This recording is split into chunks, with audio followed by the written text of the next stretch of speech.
तो फ्रेंड्स हमारे पास ये सैमसंग का आया था A12 था, लेकिन डिस्प्ले जो था वो ऑन नहीं था, तो इसको हमने बना दिया है। अब आप देख सकते हैं कि हमारा जो डिस्प्ले है वो बैटरी का पत्ता निकल गया। फ्रेंड्स आपने देखा होगा, तो हमने यहाँ पे इस सेक्शन पे काम किया है। चार्जिंग इसकी जो डिस्प्ले की आईसी है इसको हमने रिप्लेस किया है। ये वाला कॉइल जो है आप देख पा रहे हैं 4.7 माइक्रो हेनरी का, इसको चेंज किया है। प्लस ये कैपेसिटर आप देख पा रहे हैं, इसका कलर भी देखिए थोड़ा डिफरेंट हो गया, ये भी हमने चेंज किया है। तो इसका कुल मिला के जो हमें खर्चा जो होता है 550 के आसपास का, जो ये आईसी वाईसी का खर्चा होता है, और बाकी चीज़ों को मिला के आप 650 700 800 रुपये तक का हम क्लाइंट से चार्ज करते हैं फ्रेंड्स, 100 150 रुपये पर रख के। तो ये हमारा डिस्प्ले अब ओके हो चुका है।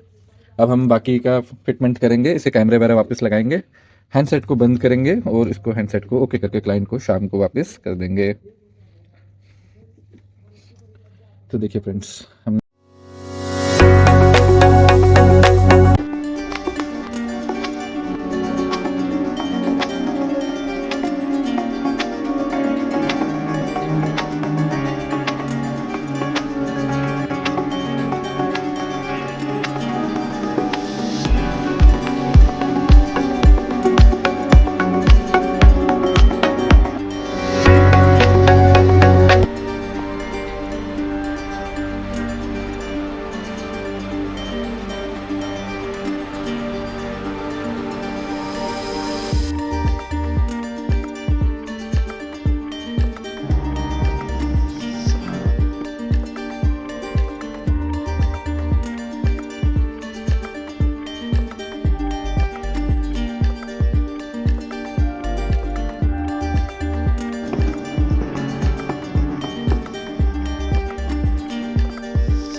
सर ये फ़ोन हमारा बन चुका है। ये देखिए यहाँ से हमने इसको ऑन ऑफ को शॉर्ट किया, देखिए हमारी डिस्प्ले आ गई है। और ये डिस्प्ले नहीं आ रही थी इस फ़ोन में, प्रॉब्लम ये था। अब ये डिस्प्ले आईसी हमारी बिल्कुल ओके हो गई है। Thank you.